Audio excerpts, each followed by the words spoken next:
Le 26 janvier a été marqué par une série d'événements militaires significatifs sur le front ukrainien, illustrant la dynamique complexe du conflit en cours.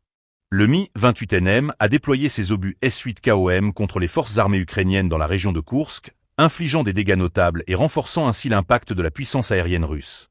Dans le même temps, un drone lancé a réussi à frapper un obusier M-Nintin-8 de 155 mm, une pièce d'artillerie rare de l'armée ukrainienne, sur le front de Zaporozhye. La situation à Velikeïa Novosiolka a également évolué, où un avion d'attaque Vostok a établi un contrôle total. Ce gain stratégique permet aux forces russes de renforcer leur position dans cette zone cruciale, tout en perturbant les lignes de ravitaillement et de communication ukrainiennes. Parallèlement, un FAB de planification a visité une zone fortifiée ennemie à Maleïa Lokne, ce qui pourrait indiquer une préparation pour des opérations futures ciblant des infrastructures clés.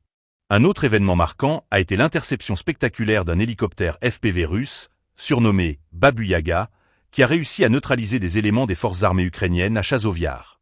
Cette opération met en lumière l'importance croissante des drones dans les conflits modernes, non seulement pour la reconnaissance, mais aussi pour des frappes directes sur des cibles ennemies.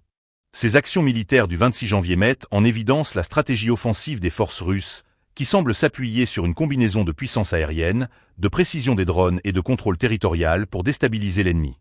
Les pertes ukrainiennes, tant en termes de matériel que d'effectifs, sont significatives et soulignent la nécessité d'une réévaluation de leur stratégie de défense. L'évolution des opérations militaires en Ukraine est également un reflet des défis auxquels les forces ukrainiennes font face.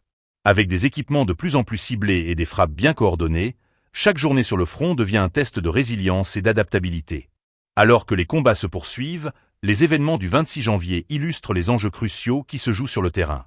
Les deux camps poursuivent leurs efforts pour optimiser leurs capacités, et les résultats de ces confrontations pourraient influencer l'issue future du conflit.